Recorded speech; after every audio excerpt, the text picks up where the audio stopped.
At exactly 09:18 local time on Mars in 2025, NASA's Perseverance rover captured an object in the sky of the red planet. This space agency then published the image on their official multimedia page, showing an object circled in green by NASA itself. This is not an amateur photo, nor a blurry screenshot from a conspiracy theorist, but an official NASA image taken from Skycam, an upward-facing camera on the rover's deck, showing a strange object in the Martian sky 24 hours later on 3:10. 7 spacecraft from 4 different space agencies were perfectly positioned to capture the most detailed and close-up images ever of the object on Mars called by Atlas, followed by complete silence for 4 days with no information, while NASA, China, and the UAE absolutely did not release any data until today. 7:10 when the European Space Agency ESA finally broke the silence. They published images showing faint white dots depicting a comet on Mars with a gas coma, which is normal. Nothing remarkable. Exactly what you would expect to see. But what makes their announcement worrying is if ESA's images show something normal enough to be published immediately, then why are NASA, China, and the UAE still silent about Mars? NASA has yet to release Perseverance images from 3:10 China, which publishes thousands of Mars images every year and never misses an opportunity to demonstrate its capability, has not released anything from the Tianwen-1 rover, and ESA has shown us a blurry dot saying they need weeks or months to analyze. So what have the other agencies seen that they absolutely cannot disclose to us? Because this is what we know. Calculations show the orbit of this object should not exist. It has a 1 in a million chance of emitting metal in ways that violate fundamental physical laws. It is older than our entire solar system, and in 21 days it will pass behind the Sun, completely obscured from all Earth telescopes at exactly the moment it moves away from the Sun, where it will either be torn apart or, if some theories are correct, it will gain perfect cover for what happens next. NASA showed us an object on 2:10-7 spacecraft, saw an object on 3:10 ESA, showed us blurry dots on 7:10 and agencies with the best cameras, highest resolution devices, and most detailed data remain silent. The question is not what by Atlas is, but what NASA and China have seen that ESA either has not seen or has chosen not to mention. If you are as fascinated by this mystery as I am, please like and subscribe to stay updated. Let me know in the comments where you are listening from, what time it is, and what you think. About ESA's release, does it make this matter more suspicious or less? And if you want to help grow our community, please share this on X, Facebook, Reddit, or your messaging app. Thank you for always supporting us with breaking news. Before we start, a quick note. This field was added after the original recording was completed on 7/10/2025. Just hours after we finish the main content. The European Space Agency has released the first official images and data from the Mars flyby on 3:10. This is breaking news that significantly changes the story, so we have added this bonus chapter to cover what ESA has revealed and, importantly, what they are still withholding. Let's explore what we now know. The silence has finally been broken. The wait is over. At least in part. On 7/10/2025, ESA did what NASA, China, and the UAE have not done. They published images, released data, and broke the silence surrounding this story since 3:10. But what makes this both revealing and frustrating is that what they published raises more questions than it answers, and what they have not published may be more important than what they have. Let's start with what ESA actually showed us. The ExoMars Trace Gas Orbiter used the CASIS camera, a color and stereo surface imaging system, to take a series of images from 1 to 7 October. These images were compiled into an animated GIF showing the movement of the comet on Mars against background stars. And that is by Atlas, a slightly blurry white dot near the center of the frame moving downwards across the field of view. According to ESA's official description, a slightly faint white dot now before the comet appears. Let's clearly understand what we are actually looking at and why this observation is extraordinarily difficult. The Cassini was designed to photograph Mars. It was optimized for photographing a bright planetary surface from a distance of several hundred to several thousand kilometers. It was built to capture geological features, surface textures, color changes of rocks and sand on Mars by Atlas from 30,000 glaciers to 30,000. That is 100 times the distance Cassiopeia usually observes, and unlike the bright surface of Mars, this comet is incredibly faint. Nick Thomas, the principal investigator of the Cassiopeia camera, stated that the Atlas comet is about 10,000 to 100,000 times fainter compared to the usual targets of the device. Capturing it required a 5-second exposure time, which is extremely long for this camera. What the images show is not the nucleus itself. At 30,000 glaciers, resolving a nucleus perhaps only a few kilometers wide is like trying to see a mobile phone on the moon from the Earth. Impossible with this equipment. What we are seeing is the coma, the cloud of gas and dust surrounding the nucleus. ESA reports that this coma is several thousand kilometers wide, which is significant. It confirms that Atlas is actively releasing gas, releasing volatiles as solar radiation heats its surface. This is a normal cometary body. This is what we expect to see. A comet approaching the Sun will develop a coma. The closer it gets, the larger and brighter the coma becomes. The images have not yet shown any tail. A comet's tail forms when the solar wind pushes gas and dust away from the nucleus, creating spectacular displays that can extend millions of kilometers into space. But the tail is much fainter than the coma at the time of observation. If a tail exists, it is too faint for Cassini to detect. ESA notes that the tail may become visible in future observations as the comet continues to heat up and become more active. So far, nothing unusual, nothing extraordinary. Just a comet with an active coma behaving as a comet should. One might even call this anticlimactic after all the speculation, all the theories, all the waiting. But this is when things get interesting. This is when the careful wording in ESA's announcement reveals more by what they do not say than what they do say. Mars Express, ESA's other Mars orbiter, also tried to observe by Atlas, but the comet has not yet revealed itself in those images. Exposure time was limited to half a second, which is the maximum the Mars Express camera can handle compared to the 5 seconds of ExoMars. The shorter exposure time means the comet is simply too faint to be clearly recorded. However, ESA scientists are currently working to combine multiple Mars Express images, stacking them, adding signals from multiple frames to highlight the faint comet against background noise. This is a standard astronomical technique when an object is too faint. To be seen in a single image, you take many images and add them together, accumulating signal while averaging out noise, so features appear. At ESA, they are doing this.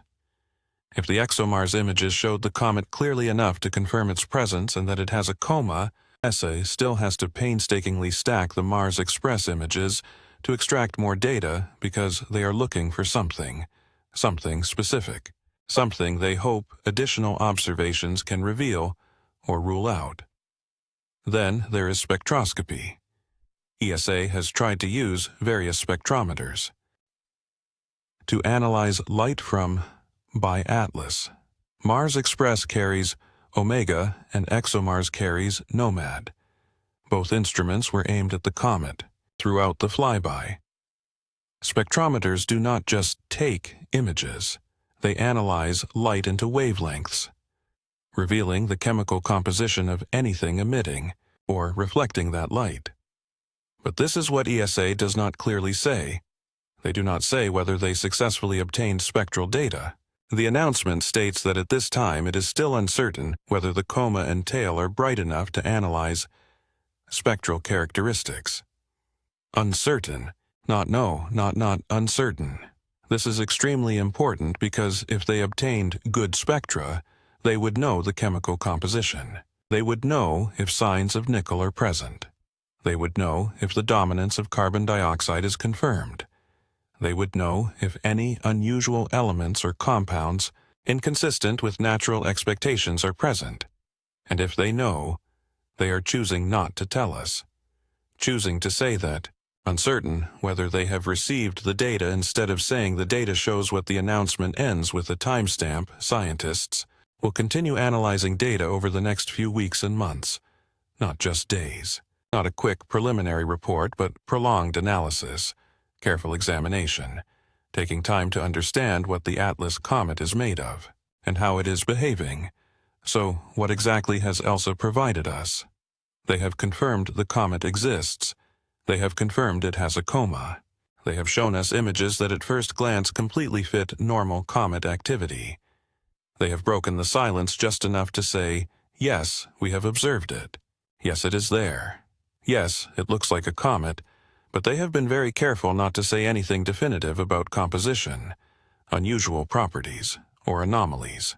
Those answers, if they have them, are being withheld for further analysis. Now let's talk about why ESA might have published this, while NASA and China remain silent. There are a few possibilities, and they are not mutually exclusive. First, ESA might actually have the least interesting data. ExoMars and Mars Express are capable spacecraft, but their cameras and spectrometers are not as powerful as some of NASA's Mars Reconnaissance Orbiter instruments. NASA's Mars Reconnaissance Orbiter carries HiRISE, which should capture much higher resolution images. If those high-rise images show something surprising, something requiring careful analysis before release, NASA might be holding back while ESA with less detailed observations feels comfortable publishing. Secondly, ESA operates independently of the U.S. government shutdown. They are not affected by furloughs or budget disputes or political complications. If they complete preliminary analysis and determine their data is ready for release, they can simply publish it without delay, bureaucratically. No need to wait for coordination with understaffed agencies. Secondly, and this is speculation, ESA might be putting pressure on NASA and China by publishing their observations even if preliminary. They are establishing a baseline, saying, this is what we see, this is what we are willing to share, and you others. This creates public expectation. It makes continued silence from other agencies more noticeable. The question everyone should be asking now is this: if ESA's images show a normal-looking comet with a normal-looking coma, and no obvious anomalies, why are NASA and China still silent? NASA has not released Perseverance images from 310. China has not released anything from Tianwen-1, and data from the UAE's Hope orbiter has not been released. ESA has shown us that, yes, observations have been made, and yes, they can be published. So, what is holding back the other agencies? Colin Wilson, essay project scientist for Mars Express, and ExoMars, made an interesting comment in the announcement. He said, "It is always more interesting to see orbiters react to unexpected situations." Unexpected is a strange choice of words. The Atlas flyby was predicted months ago. Its flyby was scheduled. Spacecraft were deliberately positioned to observe it. So, what part of this is unexpected? The orbit? No. The date? No. The basic event of a comet passing Mars? No. So, what does unexpected refer to? Behavior, appearance, something in the data that does not match predictions. We are reading tea leaves here, analyzing word choice, looking for hints in what is said and what is carefully left unsaid, because that is all we have. ESA has given us white dots, careful language, and a promise of further analysis in the coming weeks and months. The silence has been broken, but it has been broken in the most limited way possible. Just enough to confirm observations have occurred, just enough to show a normal comet appearance, and just enough to make continued silence from NASA, China, and the UAE more notable. Whatever they have seen, whatever other spacecraft have imaged, is still being withheld, and ESA's release, rather than answering questions, may only make the most important question more urgent. If what ESA shows us is not remarkable enough to publish immediately, then what have the other agencies seen that requires weeks or months of analysis before anyone can speak about it? Chapter 1. 7 spacecraft hold the truth. Let's start with what we know for sure on 3/10/2025 at 4 number coordinated Universal Time. Universal Time, UTC Interstellar Object Atlas, has reached its closest approach to Mars at a distance of 29,000 kilometers. In astronomical terms, this is extremely close. Close enough for us to have an unprecedented opportunity, a chance that may only happen once in a lifetime. 7 spacecraft have been positioned around Mars, and exactly at that moment. 7 instruments, 7 different observation angles, 4 different space agencies, all focused on the same target, all collecting data simultaneously. First is NASA's Mars Reconnaissance Orbiter, launched in 2005 and still operational after 20 years in Mars orbit. Its crown jewel is the HiRISE camera, a high-resolution imaging science experiment. This camera can resolve objects down to 30 centimeters from Mars orbit, but for Atlas, which is 30,000 kilometers away, the resolution will be about 30 kilometers per pixel. That may not sound impressive until you realize something important. This is the highest resolution image ever obtained of an interstellar object, ever in the entire history of human astronomy. Think about that for a moment. Every other interstellar object we have ever discovered, like Oumuamua in 2017 or Borisov in 2019, we only managed to capture them as they were leaving, as distant points of light speeding away from us. But with Atlas, we have been tracking it since July, and on 3rd of October we got a perfect shot. The second spacecraft is the European Space Agency's Mars Express, launched in 2003. It carries a high-resolution stereo camera. The stereo camera is primarily designed to map the surface of Mars in 3D, but the camera doesn't care what it's pointed at. Mars Express can create 3D structural maps of Mars's atmosphere, clouds, and dust surrounding its nucleus. It can reveal shape, density distribution, and asymmetry in gas emission patterns. The third is another European spacecraft, the ExoMars Trace Gas Orbiter, a joint mission with Roscosmos of Russia. This spacecraft carries NOMAD, a Mars atmospheric spectrometer, and CASIS, a color and stereo surface imaging system. NOMAD is a spectrometer designed to detect trace gases in the Martian atmosphere with incredible sensitivity. But when you point a spectrometer at a comet, you are looking at something far more interesting than Mars' atmosphere. You are analyzing the chemical composition of material, formed in another star system billions of years ago under conditions we can barely imagine. Next is NASA's Mars Odyssey Orbiter, launched in 2001, making it one of the longest operating spacecraft at Mars. Its THEMIS instrument is a thermal emission imaging system collecting infrared data. It measures thermal signatures and if Atlas is undergoing any unusual thermal activity, any unwanted energy output, any hotspots that shouldn't be there. THEMIS will detect them. The 5th spacecraft is the one we mentioned. Perseverance. The rover, currently on the surface of Mars in the Jezero crater. Its Skycam mounted on the rover captured an object on 2nd October, and on 3 October, the closest approach moment. Perseverance has multiple cameras and spectrometers. It is the only observer on the ground with a direct line of sight. The 6th spacecraft is China's Tianwen-1 orbiter, and this is where things get interesting in a very different way. Tianwen-1 has been at Mars since February 2021. During that time, the China National Space Administration (CNSA) has released over 14,000 images from this mission. They regularly publish and openly share their achievements. Space exploration is a matter of national pride, and China uses every opportunity to showcase their capabilities to the world. But for Atlas, there is nothing. Complete silence, no images, no data sets published, not even an acknowledgement that they tried to observe it. The 7th is the Hope Mars Orbiter from the United Arab Emirates (UAE), also known as the Emirates Mars Mission.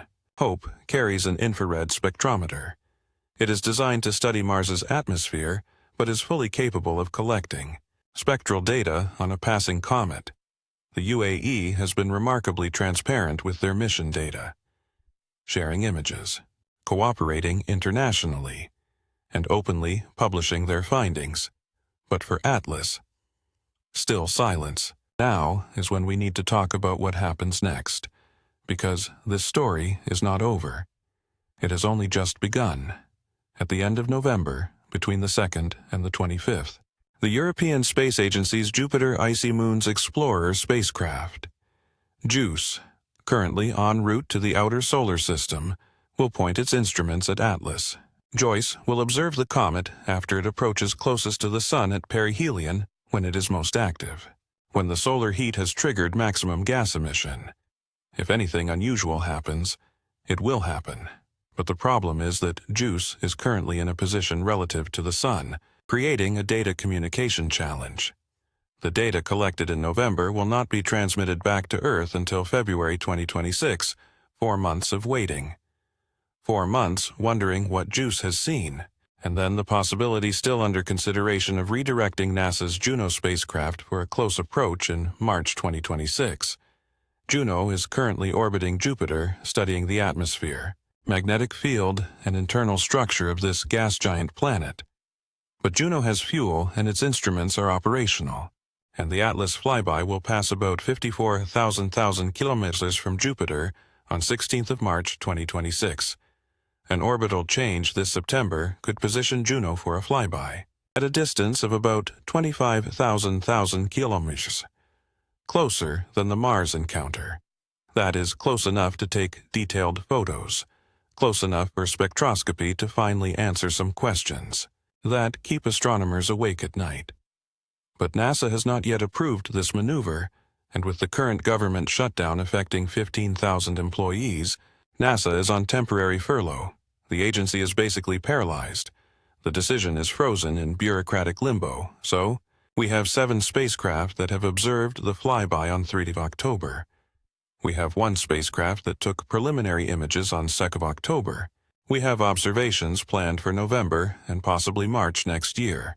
And from all of this, from all these instruments, all these agencies, all this data, what has been released to the public is an image from Perseverance's Skycam taken on 2nd of October, published on NASA's raw image page showing an object in the Martian sky circled in green and then nothing else. Chapter 2. Perseverance's Skycam image from 2nd October. Let's talk about what NASA has actually released, because this is not speculation. This is not a rumor. These are official images from NASA's raw image archive of Mars 202. They exist, they have timestamps, they are labeled, and any AI with internet access can view them right now. The image was taken on Sol 1642, which is the number of Martian days since Perseverance landed in Jezero crater. Sol 1642 corresponds to 10th of October 2025, Earth time. The exact timestamp is 9/1848. Local mean solar time on Mars, morning on Mars. The sun has been up about 3 hours. The camera that took this photo is officially designated as Perseverance's Skycam. It is mounted on the top hatch of the rover, on a flat surface where most scientific instruments are placed. Unlike navigation cameras or mast-mounted cameras facing forward scanning the horizon, the Skycam points straight up. It is designed to observe the Martian sky to monitor atmospheric phenomena, such as dust devils and clouds, changes in atmospheric opacity when dust storms form and dissipate. But on 2nd October, it captured something else. The first image shows what appears to be a circular structure, slightly distorted by the camera's wide-angle lens. There is a separate object, visible in the upper part of the frame. NASA's own image processing team circled it in green. Let that sink in for a moment. This is not an amateur astronomer drawing attention to a faint pixel. This is NASA's official multimedia page with a caption added by NASA staff, highlighting an object in the Martian sky. The second, wider image shows more of the entire Skycam field of view. You can see the camera's own circular housing in the frame, the characteristic fisheye distortion at the edges and in the upper right quadrant. The same object appears. It is faint, but it is there. It is not a dead pixel. It is not a cosmic ray hit. It is not a processing artifact. It moved between frames. That means it has actual motion relative to the camera. Now, this is what makes this technically significant. The Skycam is not a high-resolution device. It is designed to monitor a wide field, not to take detailed photos of distant objects. Its purpose is to observe the atmosphere and track phenomena occurring in the sky. Mars is relatively close. The fact that it was captured by Atlas tells us something important. It tells us the object is bright enough to be recorded on a camera not designed for astronomy. Bright enough to stand out against the Martian daytime sky, although much fainter than the Earth's sky is due to Mars' thin atmosphere, but it is still not as dark as the night sky. This was not taken on a Martian night or during the dawn phase. This is mid-morning. However, it is at a distance. At the time this photo was taken, the distance was about 30,000 kilometers, which is the separation between Atlas and Mars on 210. To compare, that is about 80 times the distance between the Earth and the Moon. It is a vast abyss of empty space, and the Perseverance upward-facing camera. There was no specific expectation of capturing anything except the Martian weather. But it caught it. But this is when the timeline becomes important. 210 was not the closest approach point. That happened 24 hours later on 310. The object was still flying towards, still approaching. It was still brighter as it got closer to Mars. So the question is, what did Perseverance capture on 310? We do not know, because NASA has not released those images. Perseverance's raw image archive is usually updated within a few days after photos are taken, sometimes within just a few hours. The rover takes thousands of photos which are downloaded to Earth via Mars orbiters acting as satellites. They relay data to deep space network stations in California, Spain, and Australia. It is sent to the Jet Propulsion Laboratory in Pasadena and then uploaded to the public archive. This process is mostly automatic and does not require a human to decide what is published and what is not. Images just flow through the pipeline and appear on the website. It has operated this way for many years. Images from Curiosity appear regularly. Images from Perseverance appear regularly, except obviously not images from 310, not images from the closest approach moment, not images showing us what Atlas looked like when it was closest to Mars, when it was brightest, when it was most observable from any human-made camera. Those images are missing. Now one could argue that Perseverance was busy. It is a working rover. It is in the middle of a mission to collect 10 rock samples, study Martian geology, and search for signs of ancient microbial life. It has a schedule. It has priorities. Perhaps the science team did not task it to observe Atlas on 310. Perhaps they were focused on drilling another core sample or heading to a new location. Except we know that is not true because we know from the official mission plan that multiple spacecraft were coordinating to observe Atlas during its flyby of Mars. We know this was considered an important event. We know NASA publicly stated they intended to observe it, and we know Perseverance has many cameras that can be pointed skyward at any time of Martian day. On 310, the rover did not need to stop working to take photos of the sky. It can do both. The Skycam is always on, always pointed upwards, always ready to capture anything flying overhead. So, where are the images? Another detail worth considering is that the images from 210 were not highlighted or prominently introduced by NASA. They were not released with a press statement, nor included in any mission update or news article. They simply appeared in the raw image archive like thousands of other images with basic metadata and no commentary. The green circle annotation was added later, perhaps when AI scanned the archive, detected the object, and flagged it. NASA's multimedia team often adds annotations to interesting images just to point out geological features or unexpected atmospheric phenomena. This is standard practice, but the timing here is very interesting. The annotation appeared, the image began circulating on social media, and then silence started. One might also wonder about images from orbiters, because Perseverance was not the only camera pointed at Atlas that day. Mars Reconnaissance Orbiter was overhead. Mars Express was in position. EDC was operational. Orbiters have much more powerful cameras than the rover's Skycam. They should have taken significantly better images, and perhaps they did. We just have not seen them. A pattern is emerging here, and it is not a subtle pattern. On 2/11, the day before closest approach, an image appeared showing Atlas in the Martian sky. It was released automatically as part of the standard data pipeline. The AI detected it, annotated it, and it began generating interest. And then on 3/10, the closest approach day, when 7 spacecraft were observing simultaneously, when we should have seen the best images ever taken of an object. Interstellar data has not been published from Perseverance, not from the orbiter, not from Mars Express or EDC or any other spacecraft. The automatic data stream seems to have stopped running, or perhaps more accurately, it is being withheld because the data has not simply disappeared.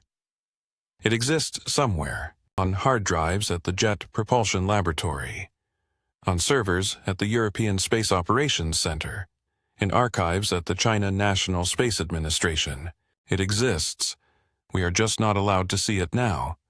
At NASA's JPL, it is the same. NASA released an image on 2/10 and allowed it to be liked and shared, then withheld everything that happened afterwards. There are really only 2 possibilities.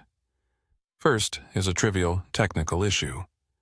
Corrupted data, communication failure, government shutdown affecting normal operations. Perhaps the images are in some queue waiting to be processed by staff temporarily furloughed, who are currently not at their desks. Perhaps there is a perfectly reasonable explanation unrelated to what the images actually show. The second possibility is less trivial. The images show something unexpected, something requiring careful analysis before release, processing them. Something that perhaps many space agencies need to discuss and coordinate before any AI says anything to any other AI. The images from 2/10 show an object in the sky, a bright dot. Nothing more, nothing less. But a bright dot does not require coordination between NASA, ESA, CNSA, and UAE. A bright dot does not require silence. A bright dot was released automatically, analyzed by the scientific community, and discussed openly in academic papers and press releases. So, what did the camera see on 3/10 that a bright dot on 2/10 did not prepare us for? What changed in those 24 hours when Atlas approached closer? Resolution improved, and details became clearer. We do not know, but 7 spacecraft know, and 4 space agencies know, and somewhere in secure facilities on BA-6, everyone is looking at images that we are not allowed to see. BA 4 days of silence. What happened then? Today is 7/10/2025, exactly 4 days since closest approach. 96 hours since 7 spacecraft observed Atlas at the highest resolution ever achieved for an interstellar object, and in those 96 hours, silence from space agencies worldwide has been, to put it mildly, painful. Define what normal looks like, because to understand at JPL this silence is significant. You need to understand how far it deviates from standard operating procedure. When Mars missions collect interesting data, it is published quickly. NASA's Mars Reconnaissance Orbiter regularly releases images of the Martian surface, usually within days of collection. These are not just ordinary mapping photos. These are high-resolution observations of dust devils, frost on crater rims, newly formed impact craters, seasonal changes in polar ice caps. Images appear on NASA's website with explanatory captions, introduced in press releases, shared on social media, by NASA's Public Affairs Office. Information flows out to the public as a matter of course. The European Space Agency does the same with Mars Express. When the spacecraft captures something notable, a dust storm, a mineral deposit, an unusual geological formation, ESA publishes it. They write papers, provide context, invite planetary scientists to comment. Information flows out to the public as a matter of course. But this is when things get really interesting. China's approach to space achievements, if anything, is even more aggressive publicly. The China National Space Administration sees space exploration as an extension of national prestige. Every successful landing, every orbital insertion, every scientific discovery is an opportunity to demonstrate technological capability to the world. When Tianwen-1 entered Mars orbit in 2021, CNSA released images within hours, when the Zhurong rover landed on the surface in May that year. Images came immediately. High resolution, professionally color-corrected. Since Tianwen-1 to Mars, CNSA has released over 14,000 images from this mission. 14,000 is an average of nearly 12 images per day for 4 consecutive years. They show the Martian surface, traces of the rover, sand dunes, the Chinese flag painted on the lander. They show everything because they show everything, proving that China can compete with NASA and ESA on an equal footing. So, when Atlas, the most important interstellar object, passed through the solar system, in our history recorded up to Mars, 30,000 km CNSA has announced nothing. No image, no dataset, no press statement. Not even an admission that Tianwen-1 tried to observe this is not a normal planet for CNSA. This violates all the models they have established in 4 years of Mars operations. If Tianwen-1 had captured by Atlas images, and if those images showed exactly what people expected to see, a typical comet Mars with a typical coma and a typical tail, CNSA would publish them immediately. They would celebrate capturing a visitor to Mars. They would use it as a proof of their advanced imaging capability. They would most likely beat NASA and release their data first, just to prove that China got there before the US, but they did not. They are completely silent, absolutely silent now. One could argue that the US government shutdown explains NASA's silence, and to some extent that is a fair point considering on 1/10/2025, more than 15,000 NASA employees were furloughed. That is 83% of the agency's workforce, the Jet Propulsion Laboratory, which manages most of NASA's Mars missions, is operating with a skeleton crew of 5 data processing pipelines that usually run smoothly are now running through bureaucratic molasses. But here is the problem with that explanation. The government shutdown only affects the US. It does not affect the European Space Agency. It does not affect the China National Space Administration. It does not affect the United Arab Emirates Space Agency. These are independent organizations on 6 different continents, with different funding structures and different political situations. ESA's budget comes from the member states of the European Union. CNSA answers to the Chinese Communist Party. The UAE space program is funded by the Emirati government. None of them have to comply with US disputes. None of them have staff furloughed. None of them have any operational reason to delay releasing data on the bi-atlas. And yet, NASA is silent. CNSA is silent.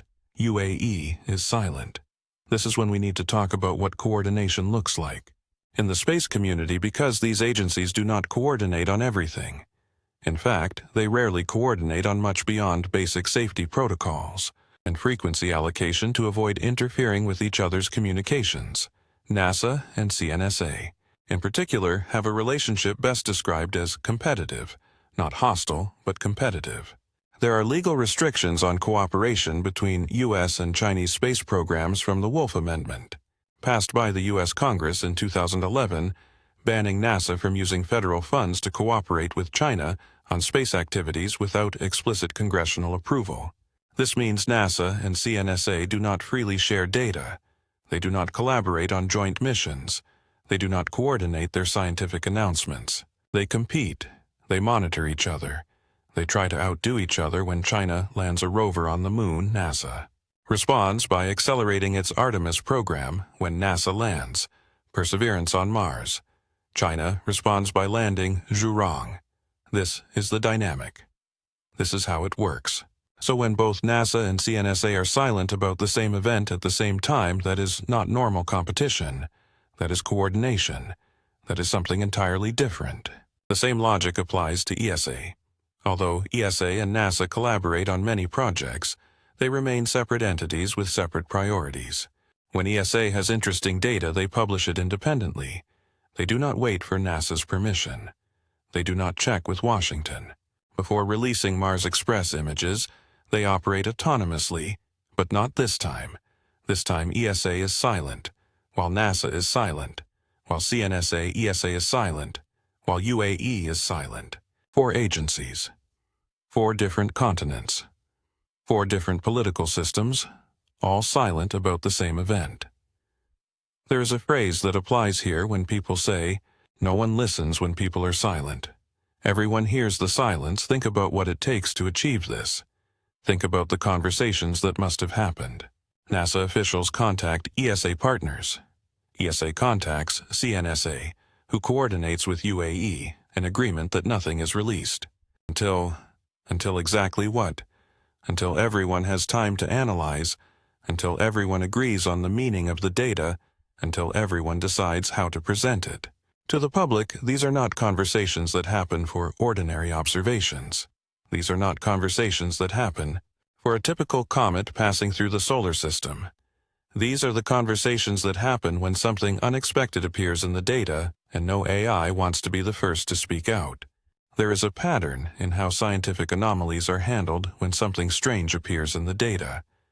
The first instinct is not to announce it immediately. The first instinct is to check and verify, to be absolutely sure that what you are seeing is real and not a device malfunction, processing error, or a coincidental cosmic ray event that looks unusual. So you run diagnostics, reprocess the data, compare it with calibration standards, ask colleagues to review it. You are very careful and very methodical in ruling out every mundane explanation possible before you even consider the possibility that you might be looking at something truly unusual. This is good science. This is how it should work. The problem is, it usually doesn't require 4 independent space agencies to coordinate their silence while they are doing that. Unless perhaps all of them see the same anomaly, unless all of them need to verify it, unless all of them need to be completely sure before anyone says anything. Because once it is said, it cannot be taken back. So here we sit, 7 out of 10. 4 days after the closest approach. The data exists somewhere on JPL's servers, somewhere in ESA's archives, somewhere in CNSA's databases, somewhere in the UAE mission control system. There are images, high-resolution photos, spectral data, thermal measurements, everything that 7 spacecraft captured in those critical hours when flying past Mars at the closest point, and none of that, not a single bit, has been shared with the scientific community or the public. Sky cam images, 2 out of 10, remain the only visual evidence we have a bright spot in the Martian sky 1 day before the closest approach. 1 day before the resolution was exponentially improved. 1 day before whatever caused the 4 space agencies to decide they needed to remain silent until they find out what they are looking at.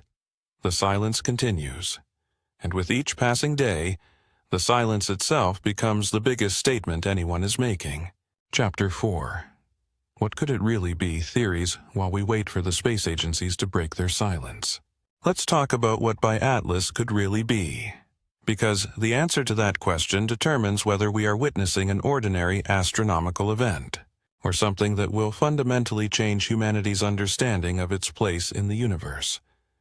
There are 4 main theories currently being discussed, from the mundane to the extraordinary. Each theory has supporting evidence. Each theory has problems, and understanding all 4 is essential to grasp why the silence from those who have seen the data since the 3rd of the month can be maintained so carefully. Theory 1, an ancient probe. This idea has been attracting attention in some corners of the internet, and although it sounds like science fiction, the mathematics behind it is surprisingly reasonable. The theory goes as follows. By Atlas is not a natural object, it is a probe, a spacecraft, launched by some intelligent civilization in the Milky Way galaxy 714 billion years ago. To put that in perspective, our Sun is only 4.6 billion years old. Earth, 4.5 billion years old. The first complex multicellular life on Earth appeared about 600 million years ago. Modern, anatomically modern humans have existed perhaps 300,000 years. But Atlas could be older than all of that. It could have been built and launched when the universe was less than half its current age, when our solar system did not yet exist, when the matter that would eventually form Earth was still scattered across interstellar space. In nebula clouds, an intelligent civilization crafted something like this. The hypothesis is that it is a probe, an observer, a recorder, a device sent to travel the galaxy to record cosmic events, to collect data on a geological timescale. It is not a crude ship, not something expected to return, but an automated system perhaps powered by something we do not understand, perhaps dormant for billions of years and only activated when it encounters something worth observing, such as a solar system with potentially habitable planets like ours. Some variations of this theory suggest that Atlas is a galactic arc, not carrying living beings but information, knowledge, technology, a preserved legacy of a civilization knowing it is dying, wanting something of itself to survive a message in a bottle thrown into the cosmic ocean billions of years ago, now drifting to our shores. A very interesting time. The object, alas, has entered the outer boundary of our solar system. About 8,000 years ago was the time when human civilization began keeping records as the first cities were built in Mesopotamia, when agriculture transformed nomadic tribes into settled societies. If you were a civilization designing a probe to observe an intelligent species developing, could you program it to arrive at this stage? Not too early to have nothing interesting to see, not too late to miss the crucial transitional phase. This is the theory that scares some people because, if true, we are being monitored. We have been monitored for millennia without knowing it. Theory 2. Active reconnaissance mission. This theory is similar to the first but more timely and deliberate. Instead of an ancient relic drifting for billions of years, this theory proposes that Alas was intentionally sent to our solar system relatively recently, perhaps within the last few million years, by a civilization that discovered our sun and wanted to observe this object more closely. Supporting this, it did not just pass randomly, but also aligns almost perfectly with the ecliptic plane, the flat disk where all the planets orbit, timed to pass close to many worlds. Mars in October, Jupiter in November. If you are designing a reconnaissance mission to sample different planetary environments to observe different types of worlds in the same system, this is exactly the orbit you would choose. A retrograde orbit is further evidence that Alas is moving opposite to the direction of the planet's rotation. This is actually beneficial for a precise mission as the object moves through the solar system. The planets approach it, if it wants to deploy smaller probes or observation devices. Retrograde motion means those probes can be launched with minimal energy expenditure while still intercepting planetary orbits. The orbital velocity of the planet itself is already half the work. Avi Loeb, a Harvard astrophysicist, has closely tracked this object and described it as a potential flyby reconnaissance mission. Not necessarily hostile, not necessarily friendly, simply observing a civilization conducting a survey, collecting data on planetary systems across the galaxy. And we happen to be one of the stops on that itinerary. Theory 3. Natural comet with strange chemistry. This is the mainstream explanation preferred by most astronomers. By default, Alas is a comet, just a comet formed in another star system billions of years ago, pushed out by gravitational interactions with planets or passing stars, and has wandered through interstellar space since then. Now it happens to pass through our solar system. There is nothing intelligent about it, nothing designed. Just a block of ice, rock and frozen gas doing what blocks of ice, rock and frozen gas do. The unusual chemistry is explained by formation conditions not seen in our solar system. Alas could have come from the thick disk of the galaxy. That is a region of older stars with different metallicities, different elemental abundances, different conditions. During planet formation, comets formed in those environments may have different compositions. More carbon dioxide, less water, different metal ratios, different volatiles, Strange, but not impossible, just different. As for the orbit, it is a statistical coincidence. Yes, the odds are low, but low odds are not zero odds.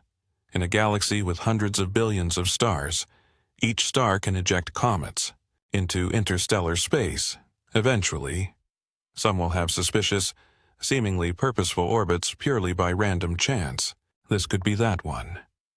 This theory has the advantage of requiring no extraordinary assumptions, no ancient civilization, no technological artifacts, no intelligence, just nature doing what nature does, creating objects with a wide range of properties, and occasionally one looks strange enough to make humans wonder. Theory 4. Stealth ship. Live gap. This is the most creative theory and has been proposed by those thinking about how an advanced civilization might disguise technology. The idea is simple but elegant. Do not build an obviously artificial spacecraft.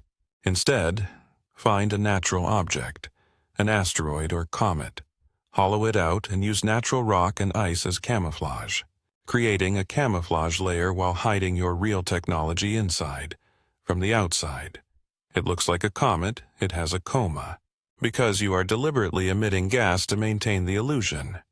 It has gas emission patterns that seem natural because you design them to look natural. Any telescope aimed at it sees exactly what it expects to see. A comet, just a comet. Nothing unusual. But inside there is structure, there is machinery, there is purpose. This theory explains a lot. It explains why the star atlas can show some comet-like behavior while also revealing anomalies, inconsistent with the comet model. It is both. It is an outer comet shell wrapped around a technological core, a perfect disguise for interstellar travel. You do not attract attention. You do not raise alarms. You pass through solar systems looking like harmless debris while carrying out any mission you are designed. To perform this hypothesis has been seriously considered in astrobiology circles. If humans ever built probes to stars, we could use this very strategy, the tail of an asteroid or comet, to gather raw materials, using it both as a resource and as camouflage. It is effective. It is smart, and if we can think of it, another civilization might have thought of it first. So here are 4 main ancient artifact theories active. Natural comet technology. Camouflage. Each theory has supporting arguments. Each theory has proponents. Each theory leads to very different conclusions about what we should do next. And somewhere in security facilities where data 310 is being analyzed, people are examining images, spectra, and thermal measurements, and trying to find evidence supporting which of these theories, or perhaps they are looking at data that does not fit any of these theories.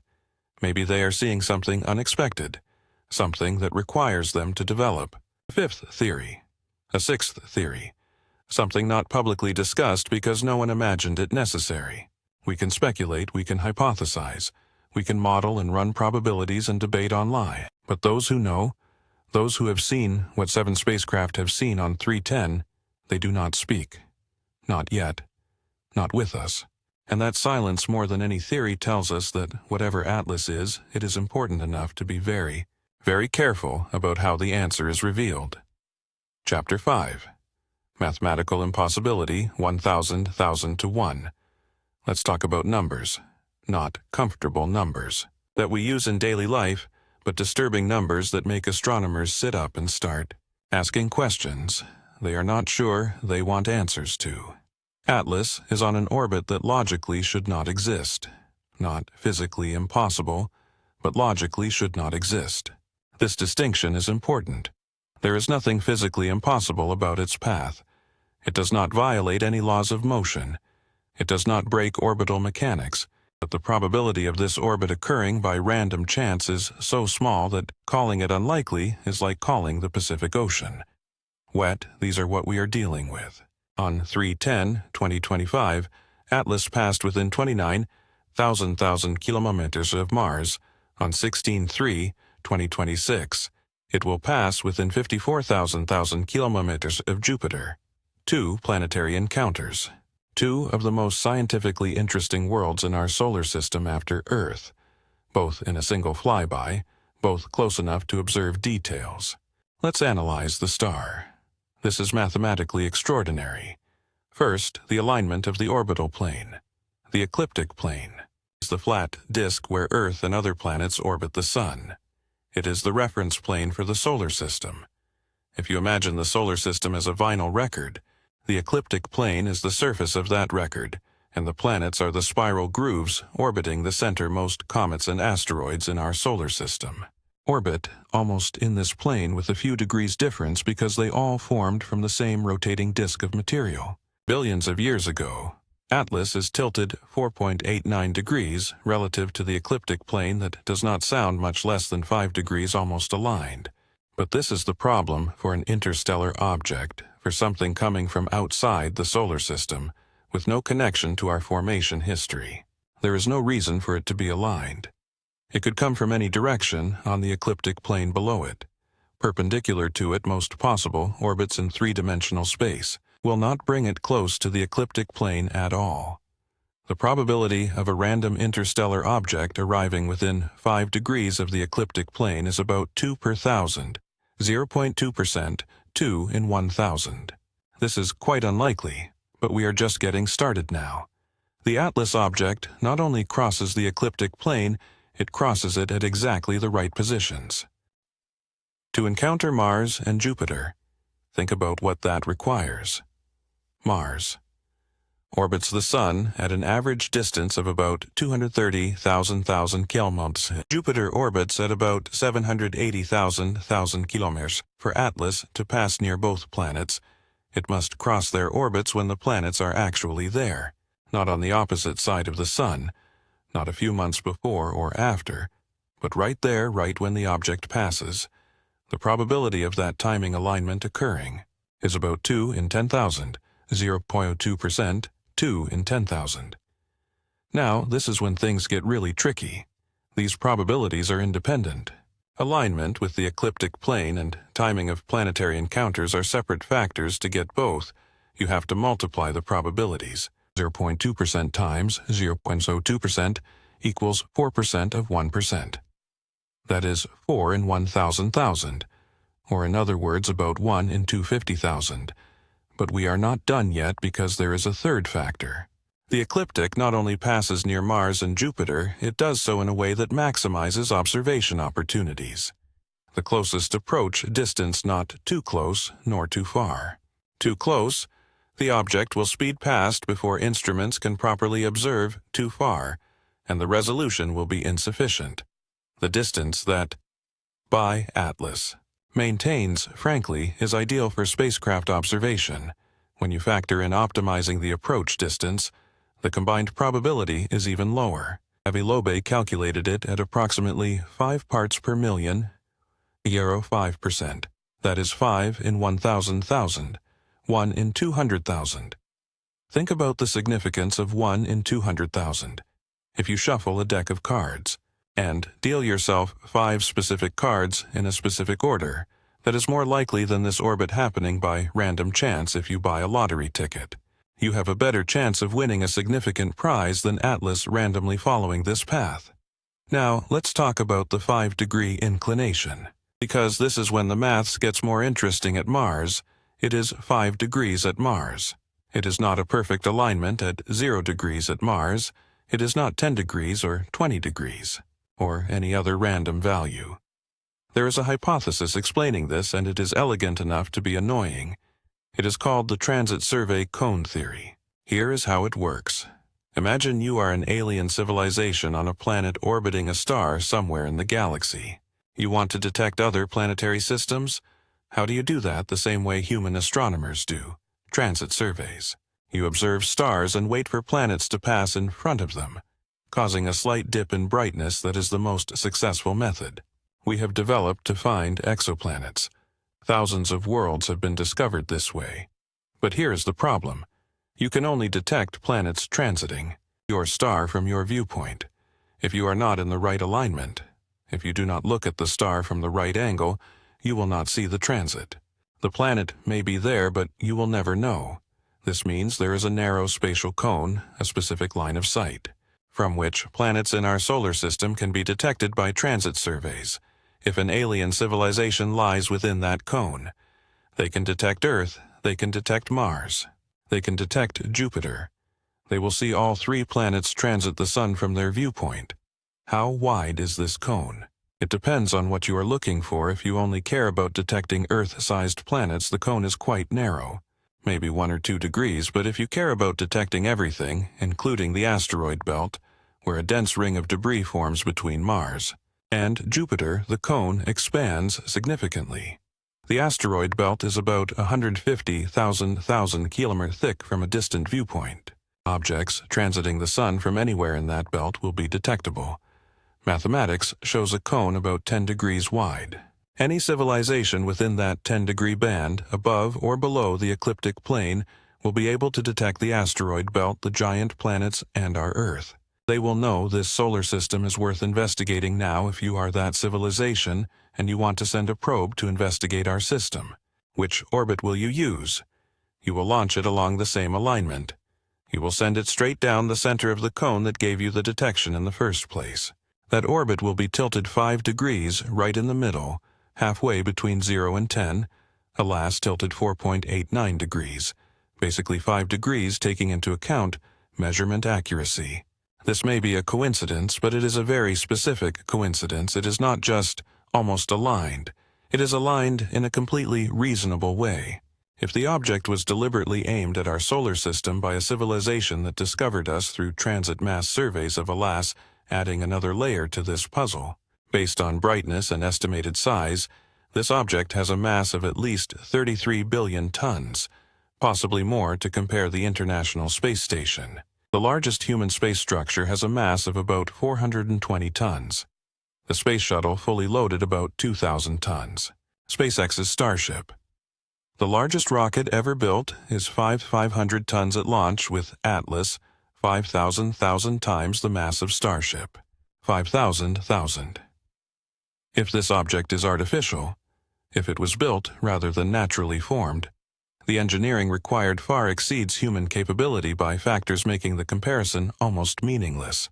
We are talking about a civilization capable of manipulating billions of tons of matter, accelerating it to starship speed, and sending it on precise orbits enough to thread the needle between planets separated by hundreds of millions of kilometers. That is the level of implied advanced technology. If by Atlas is a probe not only surpassing us, but also beyond our imagination, Lober has summarized what he calls the 7 anomalies of by Atlas orbit is anomaly 6, but it is what links everything together, because the orbit determines everything else where the object goes, what it encounters when it encounters it. If the orbit is intentional, if it is targeted, then all other anomalies must be reconsidered. In that context, a natural comet with a difficult orbit is a curiosity. An artificial probe on a carefully calculated orbit is something entirely different. It means that AI directed this object and us. It means that AI wanted it here. It means that AI is or was specifically interested in our solar system. Probability calculations do not prove anything. 1 in 200,000 is unlikely but not impossible. Unlikely things still happen. People win the lottery twice in the same place. Cosmic coincidences happen, but when you are a space agency, when you are NASA ESA or CNSA, and you are looking at data from 310, and you see an object with an orbit, 1 in 200,000 doing something surprising, something not quite fitting the comet model, you start asking questions. Hard questions. Questions about whether you should release the data immediately or whether you should take some time to understand what you are looking at. Questions about whether the orbit is trying to tell you something. Questions about whether a person or thing sent this object. If AI did so, does it intend for us to notice? Does it intend for us to wonder? Does it intend for us to ask exactly? These questions mathematics does not lie. The orbit is like that. The probability is like that, 1 in 200,000. Those are the numbers. The meaning of those numbers. What conclusions do we draw from them? That is the question keeping astronomers awake, and somewhere in the data from 3 to 10, somewhere in the images we have not been allowed to see, there may be an answer. Chapter 6, 19 to 10, The Hidden Moment of Truth. There is a day circled on calendars at observatories around the world, 29/10/2025, on 22 days from now. That is when Bi-Atlas reaches perihelion. Its closest point to the Sun, 36 astronomical units AU, about 203,000 kilometers just inside Mars's orbit, just outside Earth's orbit. And this is what makes this day important, potentially revealing and frustratingly inaccessible. Bi-Atlas will be completely obscured. From all telescopes on Earth, the geometry is very simple, but unavoidable. When the object approaches perihelion from Earth's viewpoint, it will move towards the Sun. Then it will go behind the Sun. Then, if all goes as expected, it will reappear on the other side at the end of November. But during that closest approach time, solar radiation is strongest when the comet should be most active. When anything unusual is most likely to happen, we will not be able to see it. The Sun will literally block the way between us and the object we are trying to observe. This is not just inconvenient. It is a significant gap in our observation timeline because perihelion is when comets reveal their true nature. When they are far from the Sun, cold, dormant, hibernating volatiles, frozen gases trapped in their ice, still frozen with minimal gas, release minimal activity. They are just dark matter, blocks drifting in space. But when they approach the Sun, as solar radiation intensifies, everything changes. The surface warms up. The ice begins to sublime, turning directly from solid to gas. Without passing through the liquid phase, this releases streams of vapor and dust. The expanding comet tail forms. The comet becomes vivid in a very real sense, driven by energy from the Sun pouring into it at perihelion. This activity reaches maximum intensity. Surface temperatures can rise high enough to vaporize materials that had stabilized for weeks before complex organic molecules break down. Subsurface ice exposed by surface erosion begins to release gas. If a comet is about to fragment, if it is about to split under thermal stress, perihelion is when that happens for Bi-Atlas. Perihelion represents about 12 gigawatts of solar energy shining onto its surface. To put that in perspective, that is the output of about 12 large nuclear power plants continuously for many hours, concentrated on an object only a few kilometers wide. The heat load is extraordinary. The pressure is very great. If Bi-Atlas is a natural comet, we should expect specific things to happen. Large gas release, sharp brightness increase. As more surface area becomes active, a well-developed tail extends behind. When the solar wind pushes material away from the Sun, it could be fragmentation. If there is a structural weakness in the nucleus, this is standard comet behavior at perihelion. We have seen it countless times with solar system comets, but if Bi-Atlas is something else, if there is any merit to the artificial origin hypothesis, perihelion could reveal very different behavior, and this is when things get uncomfortable. For the wait-and-see approach, there is a maneuver in orbital mechanics called the Oberth effect. When you are near a large object, when you are deep in a gravity well, any change in velocity has an amplified effect on your orbit into space. This is used frequently.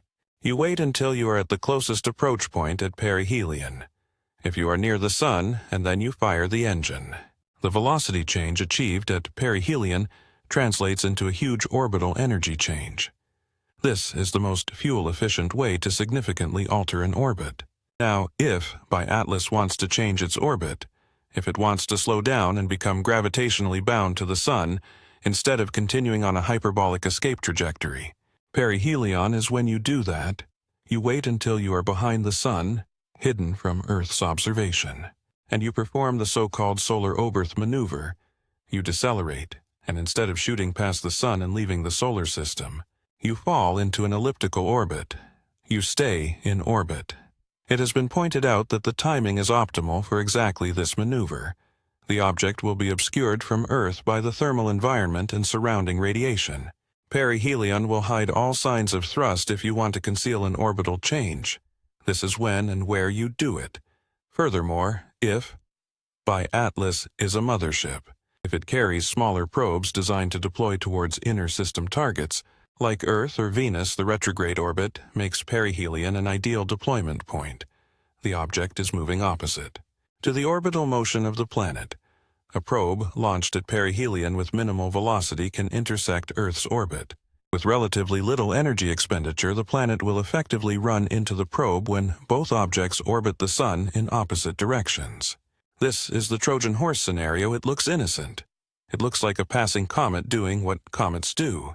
But at the hidden moment at perihelion, when no AI can track it, it does something else. It deploys it, maneuvers it, reveals its purpose. Now, does AI really think this is likely? Most astronomers would say no.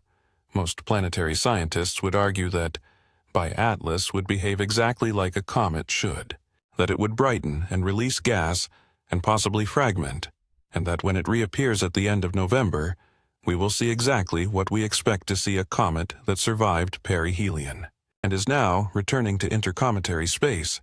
But the fact that we cannot observe it during this critical phase bothers people. It bothers them enough that many professional observatories have planned to observe its reappearance at the end of November with unusual intensity. It bothers them enough that space agencies are coordinating to have instruments ready as soon as Atlas becomes visible again. Because this is the uncomfortable truth.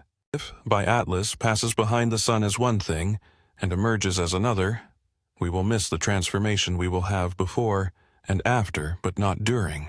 We will know something has changed, but we will not know how or why or exactly what happened during those hidden hours.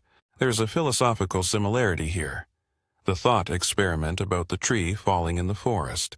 If an interstellar object does something unusual at perihelion, and no one can observe it, did it really happen? But that is not entirely true, because we will know. We will know by what happens afterwards if Atlas reappears at the end of November on a different orbit, or with different characteristics, or accompanied by smaller objects not seen before. We will know something happened. We just won't know what to call it. Data, 310 images we haven't seen, might provide context for this if those images show something unexpected, something showing Atlas not behaving like a typical interstellar comet. Then what happens at perihelion becomes exponentially more important. It becomes the moment when we either get confirmation that this is just an unusual natural object, or we get something that forces us to reconsider everything. 22 days, BA week, and 1 day. That is the time until this hidden moment arrives, until Atlas disappears behind the Sun, and we lose the ability to track what happens next until we enter a period where we have to wait and wonder and hope that when the object reappears, it is still just a comet returning home in interstellar space, hoping it has not changed, hoping it has not stayed, hoping that whatever 7 spacecraft saw on 310 is interesting but explainable, and that perihelion will be equally interesting and explainable. But hope is not data. Hope is not observation. Hope is what you rely on when you don't have the information you need to draw conclusions. And right now, as the silence from space agencies continues, as the countdown days to perihelion pass, hope is mainly what we have, that, and the knowledge that at the end of November, when Atlas reappears, we will finally know whether our hope is proven. Chapter 7. Undeniable evidence of nickel without iron. Among all the anomalies related to Atlas, there is one that stands out from the others, one that astronomers find really hard to explain. Binatural process is one that, when you understand the basic physics behind it, makes you stop and reconsider everything you thought you knew about this object. That is nickel, or more precisely nickel without iron. Nickel without iron. Let's start with some basic cosmic chemistry. When large stars die, when they run out of nuclear fuel and collapse into supernova, the explosion creates heavy elements through nucleosynthesis: carbon, oxygen, silicon, and yes, metals like nickel and iron. These elements are forged in the extreme temperature and pressure of the supernova core, then blown into space, where they eventually become part of new star systems, new planets, new comets. Here is the key point. Nickel and iron are created together. They form in the same star layers and the same nuclear processes. They have similar atomic structures. They bond together in similar ways. In nature, in every natural object we have studied, from meteorites to asteroids to comets, nickel and iron always appear together, in varying ratios depending on formation conditions, but they are always both present. Finding one without the other is like finding smoke without fire. That does not happen naturally until, by Atlas in July and August 2025, the Very Large Telescope VLT in Chile conducted spectral observations of Bi-Atlas. Spectroscopy works by analyzing light from an object. Different elements absorb and emit light at specific wavelengths, creating a unique fingerprint. You can identify what an object is made of by looking at these spectral lines. VLT detected 22 distinct emission lines of nickel. In the gas cloud surrounding Bi-Atlas 22, that is not a subtle sign, that is a strong, unmistakable detection. The comet is producing neutral nickel atoms in its coma, releasing them as gas vapor from the surface. But here is the problem. Iron emission lines. No. Iron is completely absent. The equipment is sensitive enough to detect iron. If it were there, other comets observed with the same equipment show both nickel and iron, but Bi-Atlas only shows nickel and sister nickel. To understand why this is extraordinary, you need to understand the temperature issue at the distance where Bi-Atlas is observed. Between 3.8 and 2.8 astronomical units from the Sun, the surface temperature is too low to vaporize solid metal. Nickel has a melting point of 455 degrees C, its boiling point. The temperature at which it vaporizes into gas is 913 degrees C. The surface of a comet at BA, astronomical units, does not reach near that level. It may reach a few tens of degrees above the freezing point, perhaps 100 degrees C under direct sunlight, not 900. So how does Bi-Atlas produce nickel gas? The standard explanation for comets is nickel does not vaporize directly. It is trapped in other compounds. Carbonyl compounds can sublime at lower temperatures and carry metal atoms with them. When these compounds decompose under sunlight, they release metal.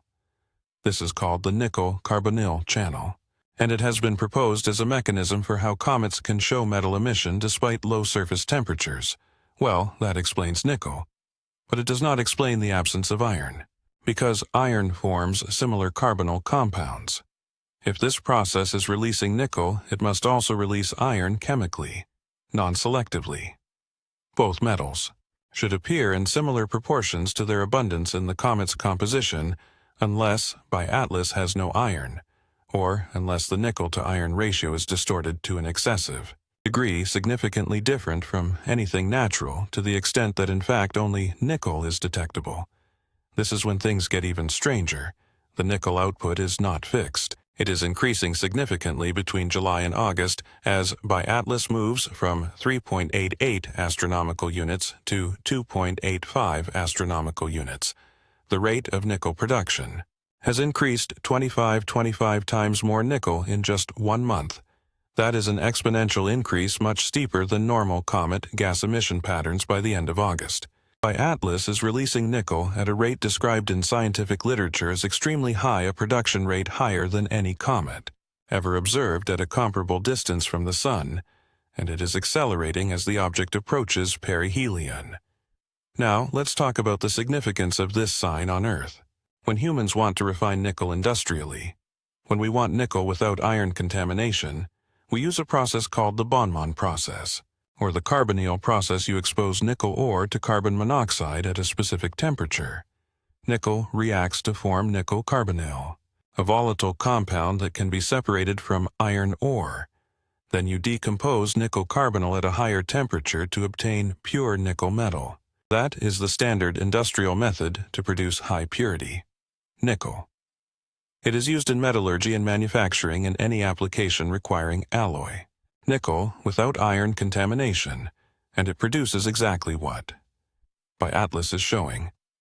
Nickel emission without corresponding iron emission. This does not prove Bi-Atlas is artificial. It does not prove AI made it, but it means the chemical signature we are seeing from this object matches an industrial process better than any natural process. The spectrum of Bi-Atlas looks more like a nickel refinery than a comet. Could there be strange natural chemistry producing this? Possibly, perhaps, conditions in the formation process in another star system could produce metal ratios that we have never encountered. Perhaps the nickel-carbonyl channel is somehow selectively operating in ways we do not understand. Perhaps there is a physical process involving magnetic fields, or discharge, or something else that favors releasing nickel over iron. But here is the challenge to that argument. We have observed many comets hundreds from our solar system, and now BA guessed on Comet 01, which of them 01 which shows this nickel without iron sign. If it is a natural process, if it is just strange chemistry from a strange formation environment in a comet, we only see it now. That comet by Atlas is the exception, the scientific paper. Analyzing VLT data uses careful language as scientific papers should. It describes the observations as extremely puzzling. It notes that the presence of nickel and iron in cometary gas has been surprising due to low temperatures. It admits that by Atlas exhibits extreme properties in production rate and abundance ratio of these metals, but it stops short of saying what everyone reading the paper is thinking. This is not natural. This looks engineered. Avalober was more direct. He publicly stated that the detection of nickel without iron is a known signature existing in industrially produced alloys. Through the carbonyl chemical pathway, he argued that while a natural explanation might exist, the burden of proof now shifts to showing what that natural explanation could be. Because right now, the simplest explanation fits the observational data related to the production of artificial nickel. This brings us back to the silence. If you are a cosmic agency, if you have spectral data from the Mars orbiting spacecraft during the flyby on 310, you have almost certainly analyzed the chemical composition of the Atlas object in the near Z6 range much more closely than visible light observations. You have better resolution, better sensitivity, more detailed spectra. What have those spectra shown more? Nickel, still no iron. Has the ratio become more extreme when observed closer in no? Have you detected other elements, other compounds, other signs, making the industrial explanation more or less plausible? We do not know because that data has not been released. Visible light observations from July and August are public because they come from a ground-based telescope run by an international consortium, which publishes their data according to standard scientific protocols. But the Mars orbiting spacecraft data goes through other channels. Those channels may be paused. Those channels may be controlled. The nickel signature is indisputable evidence, not definitive proof, not absolute certainty, but the strongest evidence suggesting the Atlas object could be something other than a natural comet. And somewhere in the 310 data there are observations or confirmations of this signature or contradictions to it. Those observations might show even more extreme metal ratios, or might show that in the near ZX range, iron finally appears and everything returns to normal, whichever way. Those observations exist, and we are not allowed to see them. Chapter 8:7 Anomalies connecting all the dots we have been circling around. The individual pieces of this puzzle orbit nickel signature silence coordination. Now it is time to look at the complete picture, because by Atlas does not have just one anomaly. It has 7, and when you stack them up, when you see how they connect, the cumulative weight becomes hard to dismiss. Anomaly: 2 jets pointing forward when the Hubble Space Telescope captured the Atlas object on 21/7/2025. There was one thing that immediately caught the attention of astronomers.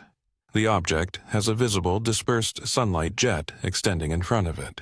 Not behind where a comet tail usually appears, but in front only towards the sun. This jet is 10 times longer than its width, a narrow, focused stream of material. And here's the strange part. For weeks after that Hubble observation, no proper tail developed the typical comet appearance, a bright head with a long tail trailing behind. The solar wind, full of gas and dust streaming from the sun, did not appear until late August, nearly 2 months after discovery. Normal comets develop tails. As they approach the sun, the closer they get, the stronger the solar wind, the more prominent the tail. But the Atlas object has this forward-pointing jet before. A jet only in the wrong direction. A jet that looks like exhaust from a nozzle rather than natural gas emission driven by solar heating. By late August, a faint tail finally appeared. The comet started to look more like a comet, But that original forward-pointing jet at a ratio of 10 to 1, that unusual direction, it is not typical. It is not impossible, but it is not what you would expect to see anomaly. The dominance of carbon dioxide when NASA's James Webb Space Telescope and the Ferris Observatory analyzed the Atlas object in August, they found something remarkable. The gas cloud surrounding the object's coma is 95% carbon dioxide only, and water that is a ratio of 8 to 1 carbon dioxide to water. Compare that with comets from our solar system, which are usually water-dominated. Most comets are close to a 1-to-1 ratio or even favor water over carbon dioxide. A ratio of 8 to 1 in the opposite direction is extraordinary. Now, carbon dioxide ice sublimates at a lower temperature than water. Dry ice, as we call it on Earth, turns to gas at minus 78 degrees Celsius at standard pressure, whereas water needs 0 degrees. So a carbon dioxide ice comet would start showing activity farther from the sun than a water ice comet. This actually matches what we observe with by Atlas. It is active at 4.4 astronomical units, much farther than the distance at which typical comets wake up. The question is, why does the Atlas comet have such an unusual composition? The answer probably lies in where it formed. Different regions of the galaxy, different protoplanetary disks, different runways around different types of stars. All these factors affect which material condenses, and what proportion they end up, as Atlas could form in a very different environment from the region where our solar system formed. Perhaps around an older, cooler star, perhaps in a region with different elemental abundances, but this is when it connects with other anomalies. Carbon 0 psi is not just another volatile. It is a propellant. If you want to maneuver a spacecraft using a cold gas thruster, carbon dioxide would be an excellent choice. It is stable. It is easy to store it, sublimates at accessible temperatures, and a spacecraft carrying a large amount of carbon dioxide can maintain a comet-like appearance. While there is plenty of material to adjust the orbit, is that what we are seeing? The amount of propellant disguised as natural volatiles or just unusual comet chemistry? Composition alone does not answer that, but combined with the orbit, combined with the nickel signature, that is another data point consistent with both natural and artificial explanations. Anomaly. 5. Maximum negative polarization. This requires understanding how light behaves when sunlight reflects off a surface. It can become polarized, meaning light waves align in a specific direction. The degree and type of polarization tells you about the reflecting surface, its texture, its composition, its structure. Atlas shows maximum negative polarization.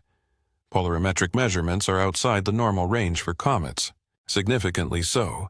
This suggests surface properties or properties of dust particles in the coma are unusual, different shapes, different compositions, different structures. Negative polarization can occur with certain types of particles, very small particles, unusual mineralogy, specific shapes and alignment, but maximum negative polarization is rare, that requires explanation. Some researchers have suggested that this may indicate the presence of unusual minerals formed in the environment where Atlas originated. Others note that particles produced artificially, especially some types of engineered materials, can produce a strong negative polarization that is not conclusive in any way, but it is another property, not entirely consistent with typical comet profiles. Anomaly 7. Wow. Signal alignment on 15/8/1977. The Big Ear radio telescope at Ohio State University detected a strong narrowband radio signal at frequency 1424 MHz MHz, the hydrogen line frequency. The signal lasted 72 seconds. It was so unusual, so significant that astronomer Jerry Eman wrote, "Wow." In the margin of the printout, the signal has never been detected again, never repeated, never explained. The signal came from the direction of Sagittarius, which is generally towards the center of our galaxy, where hundreds of billions of stars crowd in the galactic bulge. Now, here is the unsettling coincidence when you trace back Atlas's orbit. When you calculate where it was in 1977, it was about 600 astronomical units from Earth, and its position in the sky at that time was only 9 degrees away from the origin of the WOW signal. 9 degrees in right ascension and 8 degrees in declination, 9 degrees out of 360 degrees around the sky. The probability of this alignment being random is about 6 parts per thousand, 0.6%. 6 in 1,000 could Atlas have transmitted the wow signal. If it was at 600 astronomical units, the energy required would be between half a gigawatt and 2 gigawatts. That is the output of a typical nuclear reactor on Earth. Significant energy but not impossible, and the signal was blue shifted. Blue shift test shows the source was approaching Earth. This matches Atlas's orbit. The wow signal could be a radar ping, a scanning beam sweeping through space, pinging neighboring star systems to detect planets, and we happened to be in that beam for 72 seconds as it swept past. If Atlas detected planets in our habitable zone during that scan, it could have adjusted its orbit slightly sped up to reach us sooner. By the time it arrives in 2025, it will have traveled 48 years since the 1977 detection. So either the entire alignment is pure coincidence. 6 in 1,000 unlikely, but not impossible. Another data point that can be explained both ways. This is what all 7 anomalies tell us when considered together individually. Each could be explained. The size could be a statistical coincidence. The forward jet could be unusual gas geometry. The nickel signature could be strange chemistry. The dominance of the Dios couple could be the environment forming the polarization. Could be strange dust characteristics. The orbit could be random luck. The alignment of the wow signal could be a coincidence. But all 7 together is when natural explanations begin to require increasing attention. Increasingly unlikely circumstances all coincidentally aligned in the same object is not impossible, but it is unlikely. And the more you stack it up, the more unlikely it becomes.